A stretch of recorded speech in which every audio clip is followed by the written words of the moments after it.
Welcome to the Connoisseur Conversations with Lange und Söhne, live from the Alhambra, Berlin. My name is Carl Norton, and I have the honor to host the upcoming 30 minutes where we will be focusing on finishing. No matter how small a component of a movement or a dial might be, each part must comply with rigorous artisanal and aesthetic standards. But how many different types of finishing can there be? Which skills are needed? Where does finishing start and where does it end? And how do watch collectors think about it?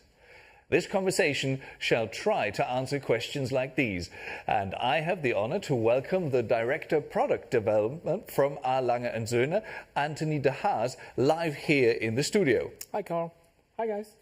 Great to have you here. And connected to us via video call, I welcome the editor-in-chief of Houdinki.com, Jack Forster, and the independent writer and editor as a regular contributor to Forbes.com, Rob Report, and Watch Your Time, amongst others, Laurie Kahler. Welcome. It's a great pleasure having you here in this remote conversation. Great to be here, gentlemen. Thank you. Hello, Laurie. Thanks for having me. Hello there. So we're talking about finishing, and I have a watchmaker sitting here. Do you remember the first time you did finishing? Okay, that was a yes or no question, and here comes the content question. What was it like? I remember. Yeah, okay, but serious finishing, yes. I think when I started at Renault Puppy, actually, when I think it was in the 90s, late 90s. There I got the first time in contact with serious finishing, like stuff like black polish and things, and that was quite cool. It was a cool experience. That's a different world, but that was also, we were very overwhelmed.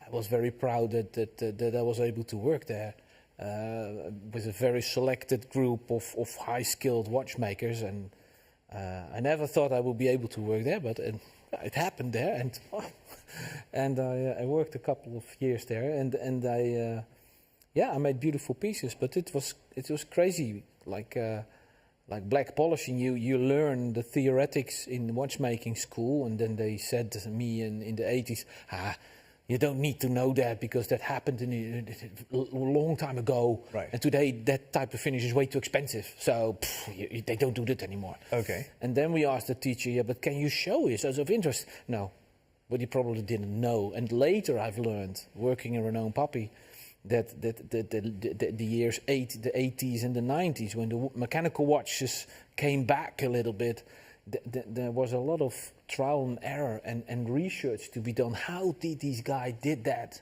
How did these watchmakers did that 100 or 50 or 70 years ago?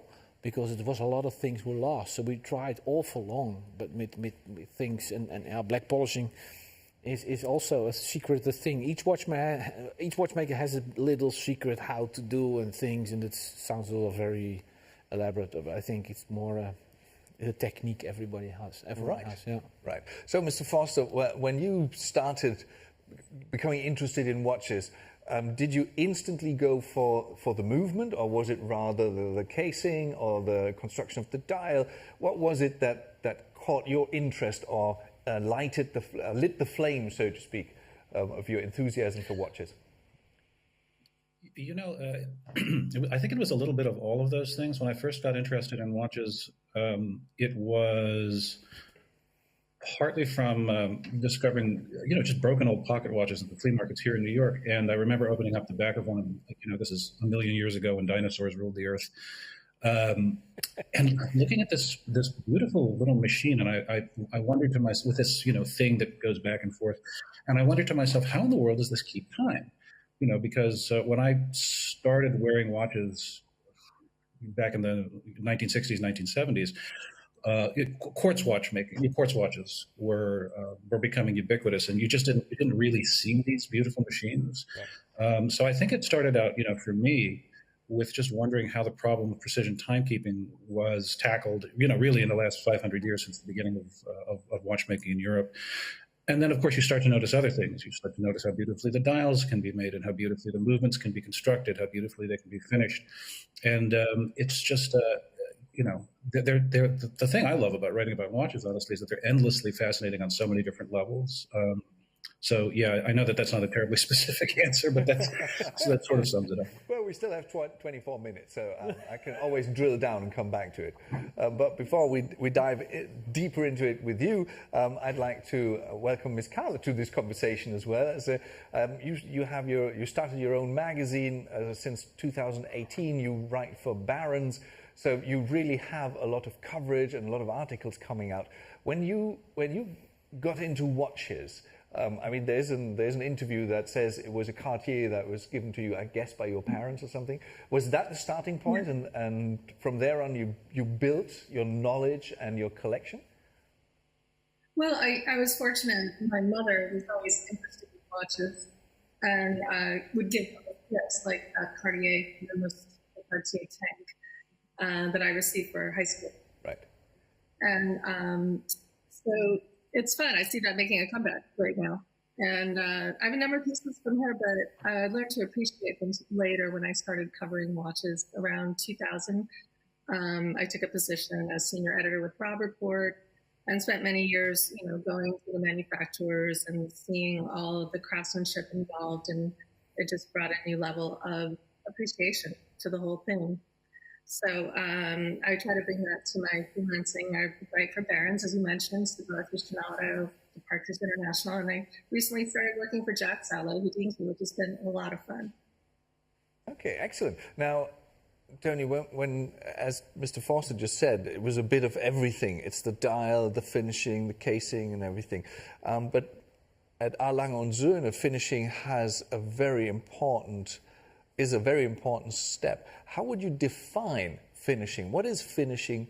What does it mean when Lange & Söhne approaches this topic? The first words which come in my mind, I tried to give you a short answer, is to celebrating the art of watchmaking. Now, it sounds a bit like blah, blah, blah, and roses and things and stuff, but it is a bit of celebrating what we do. And what is maybe so fascinating, there are so many traditional elements we still keep, as our great-grandfathers did at Lange & Söhne, at least. And that's the thing. And at the same time, give it a kind of modernity. If you look at the Lange 1 design, Lange 1 Perpetual is a highly modern way of doing a perpetual calendar.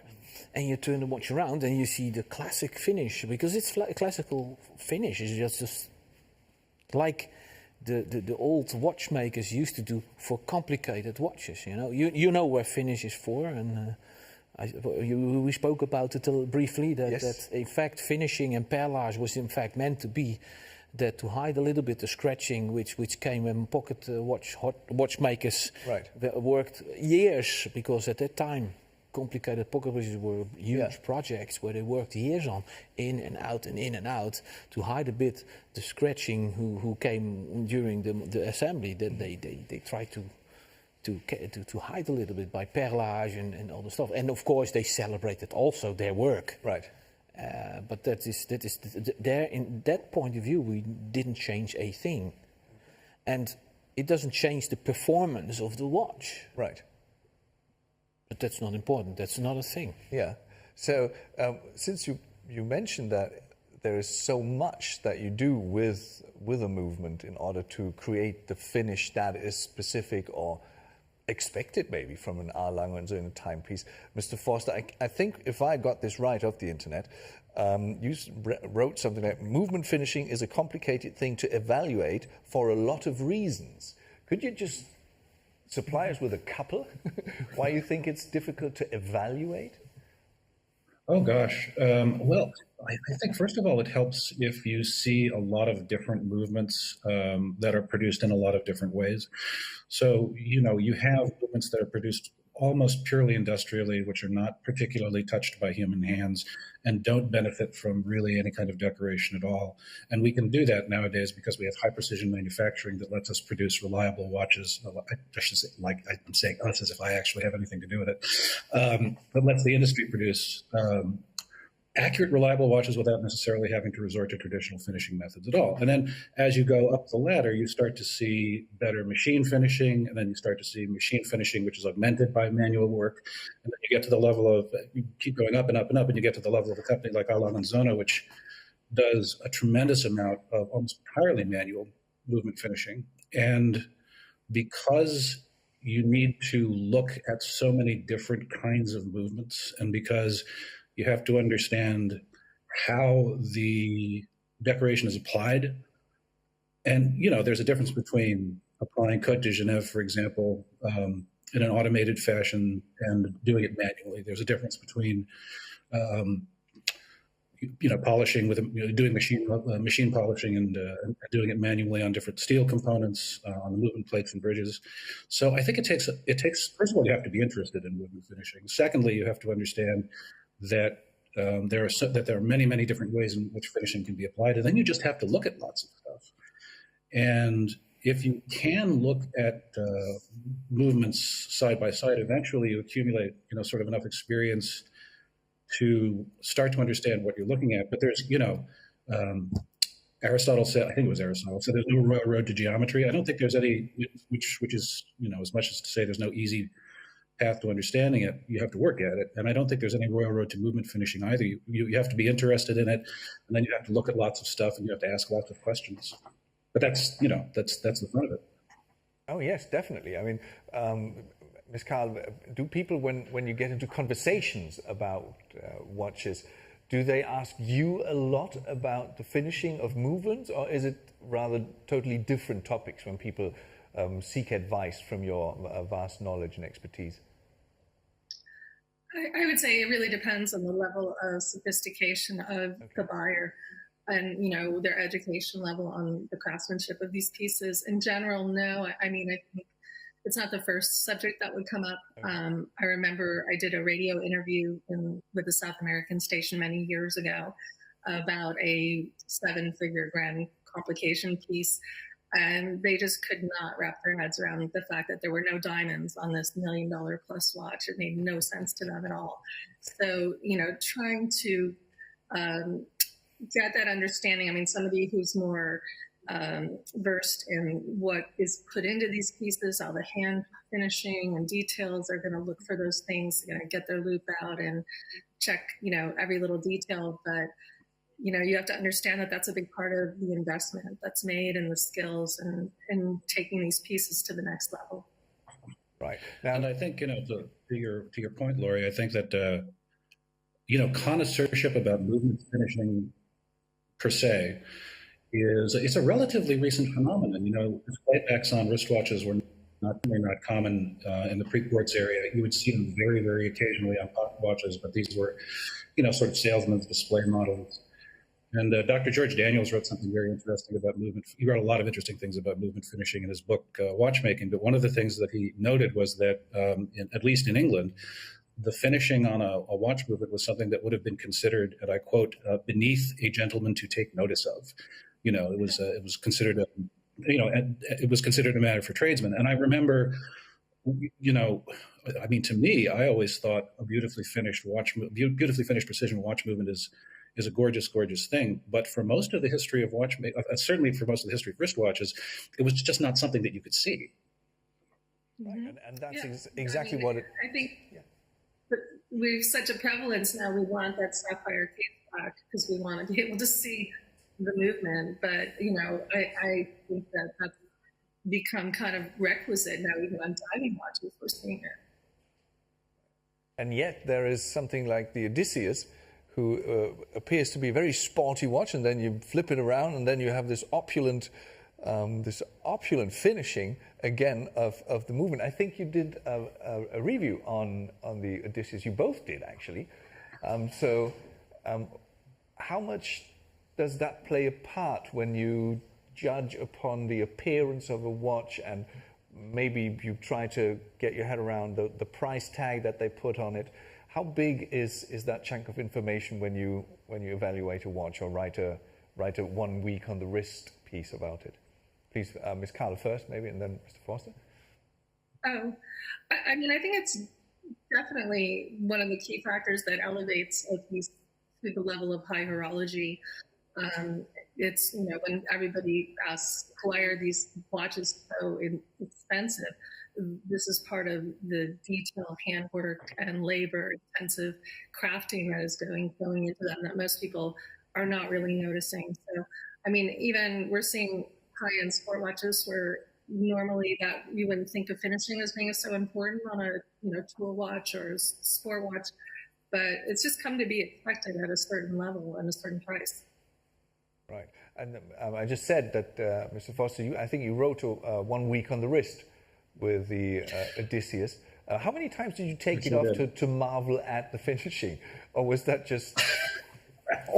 That's a tricky question. It's been a few months, and honestly, I didn't write. I'm not hearing. I'm not listening. You can speak freely, Jack. No worries.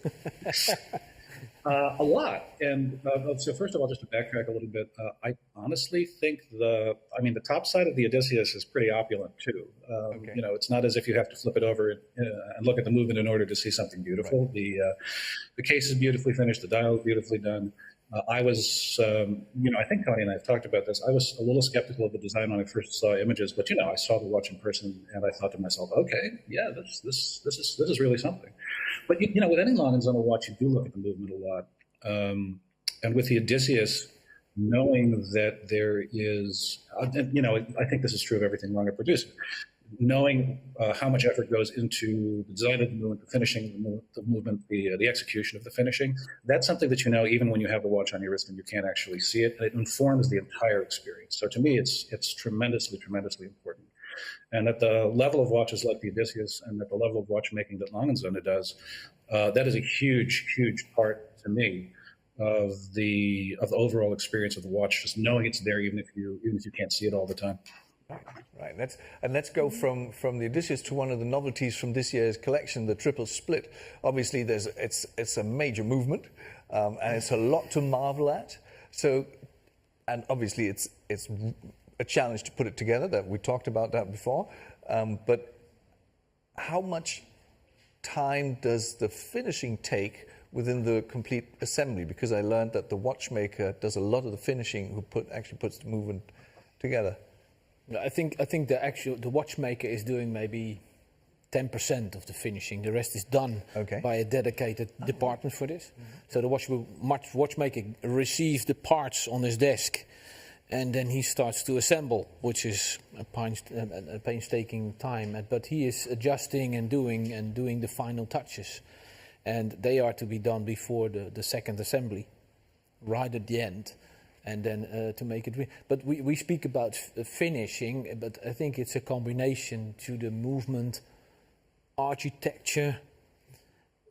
I think our movement designers take a lot of care, also, especially with the movement like triple split, to actually not only make the movement work. That's the first priority. It helps a lot if it works, but also in making it that the owner can more or less sees what happens, the fascination he puts on his eyeglass in pushing the pushes. He doesn't know probably, or she doesn't know what exactly going on, but that doesn't matter. Right. So you dive into a micro city, in that micropolis town city, and then you dive in all the levers and things. So there's one task too. So not only make it work, but architecturally make it beautiful. Mm-hmm. And then comes the finish, and it's also part what the movement designer does. Is not throw in just a bunch of blue screws and a bit of gold chantons, and then you're good.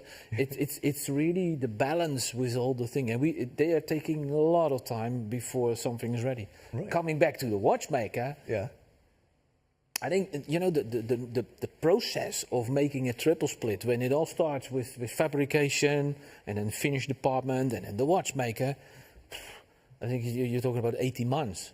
Okay. It sounds weird, but I think the last 2-3 months are for the watchmaker then. Right, okay. Assembly. So more or less, if he's lucky.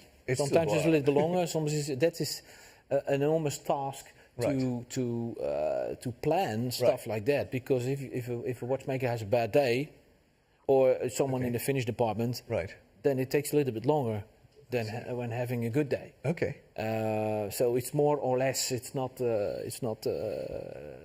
thing. But of course, we have our averages and it's more or less. But Right.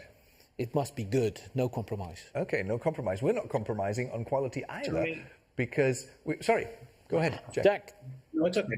I was looking at that close-up image that was up just a moment ago of the movement of the triple split, and I was looking at one of the screws. And, there are multiple finishing operations that go into just a single screw, right? I mean, you have to polish the slot, bottom of the slot, sides of the slot. You have to bevel the edges of the slot. You have to polish those. You have to polish the top of the screw. You have to polish the flanks of the screw. And at the end of the day, we've got a screw out of hundreds of parts. So only to make a screw. Right. To finish a screw. Right. Right. And that's it's like 6 different operations for one out of half a thousand parts. Right. So this is what you get when you have very knowledgeable people. Laurie, yes, please. Yes, I think one of the things that really made an impression on me years ago, visiting Lange and the engraving studio where they do the engraving on the movement and, this very scrolling style. And they said that each artisan actually has their own subtle technique and signature so that you can almost tell which engraver finished that movement, like it was a personal signature. And I thought that was incredible. Is that really so? They all do the same thing, but they do it slightly differently? Yes. In fact, the balance cock has its hand engravement. Yeah. And we have 6 engravers. Right. And each of them, they make a flourish pattern. But each 6 of them have a different interpretation of that flourish pattern. And that's also allowed. Right. And they don't, it makes, in fact, we do not make huge words, but in fact, every Lange is a unique piece because there's no piece is the same. No piece is the same. Right.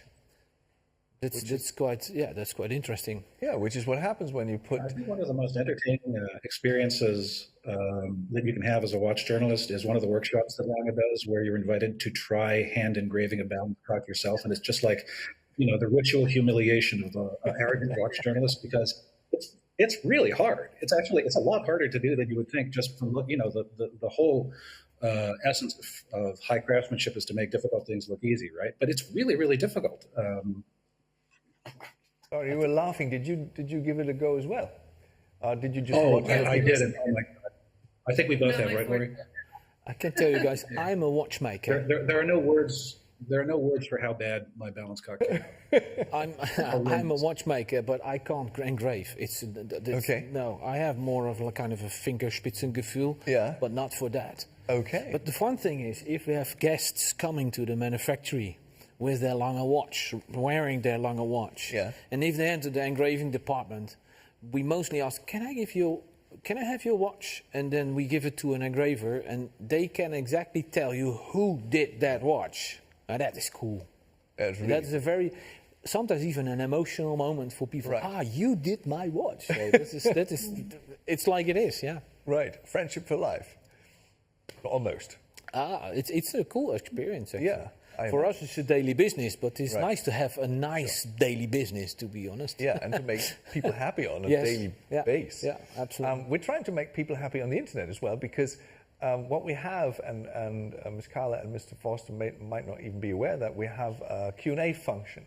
And sometimes people just use that and throw in the odd question, and there's a couple of them are really do really lend themselves to this discussion. And the one is it true that the Geneva stripes were actually invented to keep any eventual dust in one place in the movement? Well, as a part outsider, think that's interesting, because you, for example, explained that a lot of finishing was there to cover up things that were happening during the watch assembly. So there's a meaning to it. It's not only decoration. And since I'm pretty sure that you know the answers, and obviously I want to give the guests the possibility to answer questions like these as well. Is any of you in the know for this? I mean, I've been wondering what the origin is of Geneva stripes for years, and depending on who you ask, you hear different stories. I remember asking somebody who's been in watchmaking his entire professional life and who should know, what's the origin of Geneva stripes? Where did they come from? And he said, well, I'm actually not sure.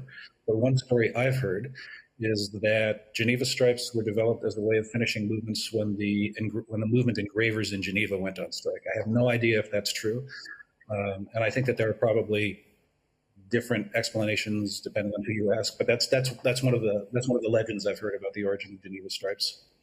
Okay, and judging by the facial expressions from Miss Carla, she has a different story. No, I wouldn't. I would agree that there's a lot of, depending on who you ask, you have different answers. I'm just amused with the thought of the people in Geneva the watchmakers going on strike. Okay. So what about you? I mean, you've obviously been around the odd. Now, to be honest, I don't know how it is with Geneva stripes. Right. Maybe it is for Geneva stripes, but not for the Glashütte stripes. Ah. Okay. It is interesting. Eventual dust in one place sounds interesting, but a watchmaker's task is to keep dust away. Yeah. Out of a watch, especially today in the pocket watches. That was a different okay. Because they were not waterproof.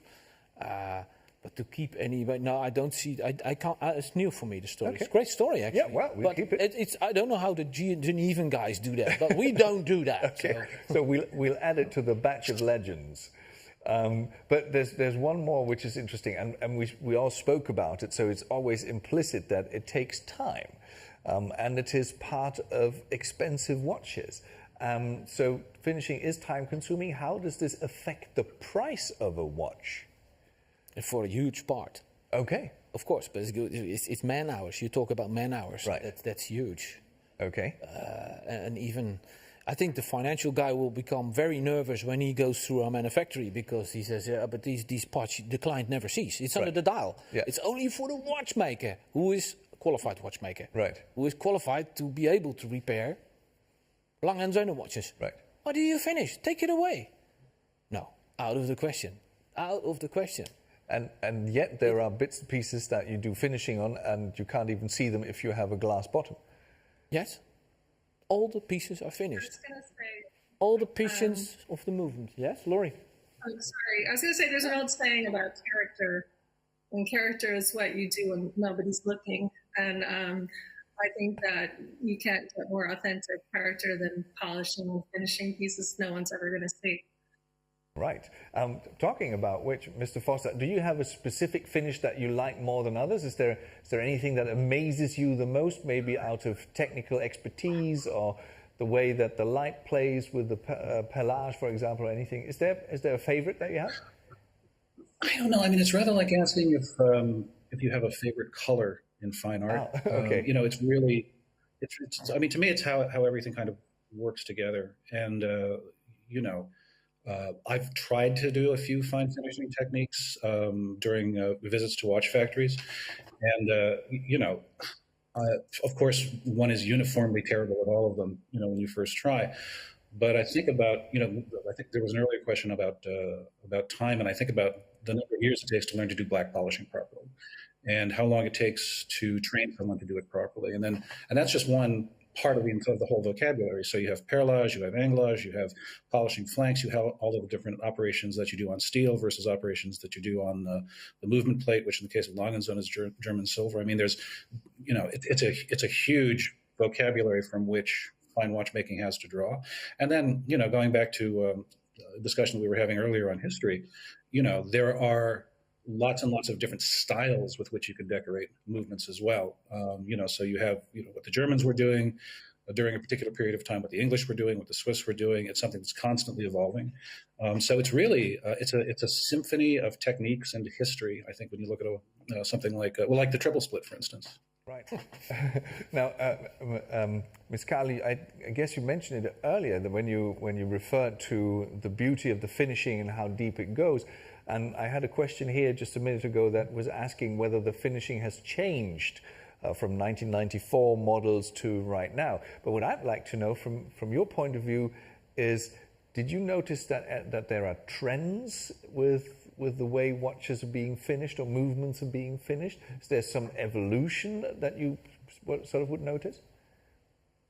I'd say, more recently with a lot of the contemporary pieces, we're seeing like blackened, coatings and things being a little, more hard edge as opposed to the floral engraving kind of that we were talking about earlier. Things are getting, more technical, not as frilly per se. But I like to see a lot of combination of different finishes, and also, like you can also go back to frosted finish and things that are very old, but they can look very modern at the same time. Right. Now, I mean, obviously, I have to extend that question to you because you happen to work for Lange & Söhne. When you look at the movements, you always say, well, we learn. Yeah. So the movements are evolved further. Does the same apply to finishing? Is that also a learning curve? Absolutely. Okay. I think the watches now, we produce now, are better and more in deep or more accessible or excessively finished than the watches from 1994. Okay.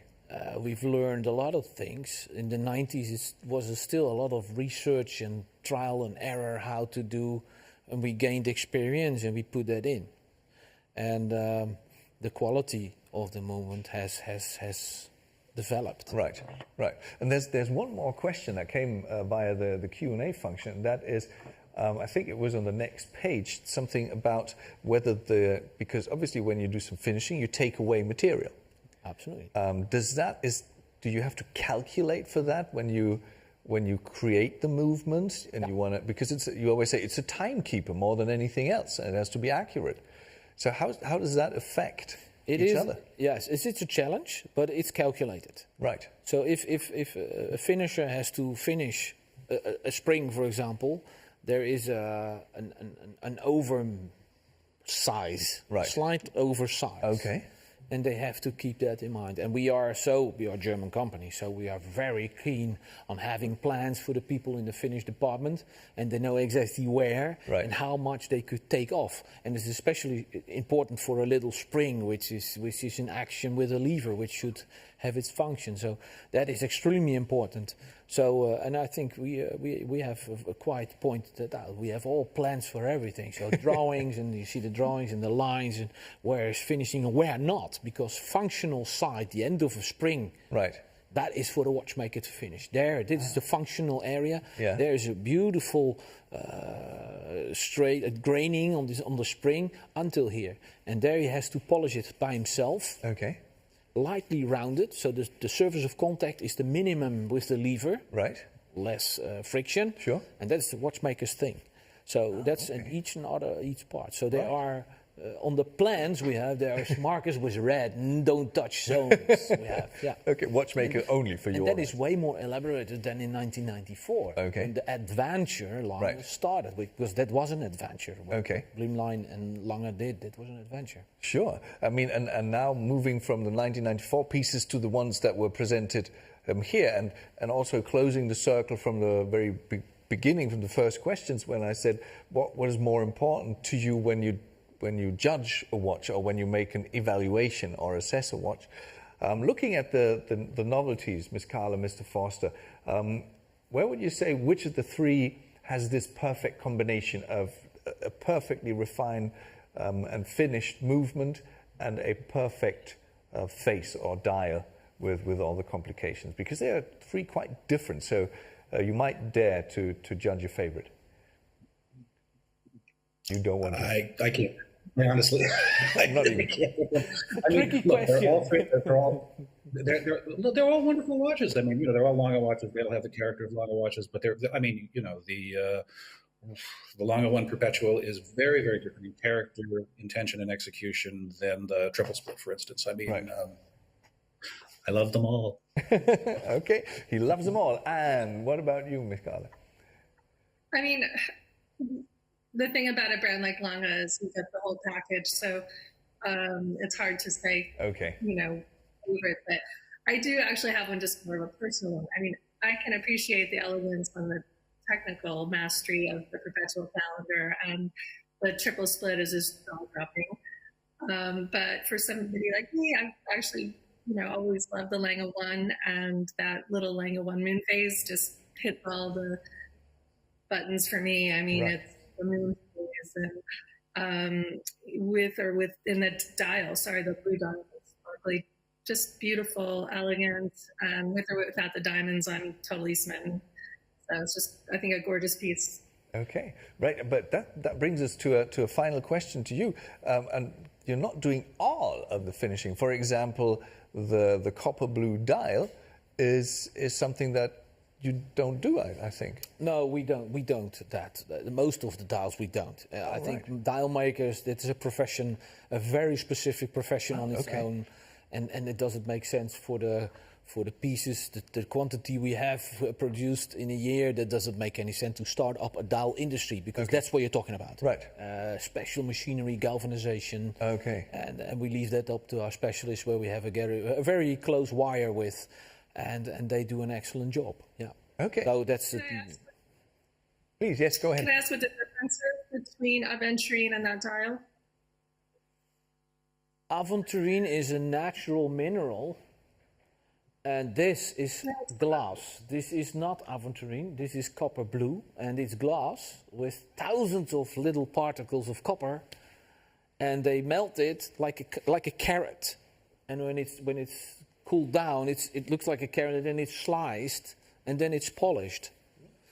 And in the Saxonia thin, the first watch we equipped with this technique, it was just one plain plate fixed on a solid silver dial, and the little Lange one is a bit more complex. It's really a three-piece dial. So you have the main dial with the Lange printing and the Doppelfeder house and the whole stuff, and then you have the hour-minute dial, which is separately integrated because it's slightly lower, and even lower and smaller is the small second-hand dial with the cut out of the moon, and these three levels are also fixed on a solid silver plate. Right. Beautiful. And Absolutely. no dial is the same. Again. It's no dial is the same, Okay. because each is slightly different with the sparkling and the glimmering and the glittering. Blah, blah, blah. No movement is the same, no two dials are the same. This is real Handwerkskunst, as they say. And I did enough of my mouth kunst because actually we ran out of time. And that is something very horrible to say at Watches and Wonders 2021, to not have the time to speak about watches anymore. But it might be testament to the fact that there was so much information and passion to share, which is why I say thank you very much to Laurie Kahler and Jack Foster over in the US, and of course to you once again for joining me here in the studio. It was great speaking with you and learning again from you, and sharing some myths about Geneva, but also it was great to have you here and be so open and frank about what you really do, what nobody sees at Glashütte. There's nothing to hide. Well. Except... We'll talk about that a little later. For now, I say thank you very much one more time to also the guests on the internet who typed in the questions. Have a great time.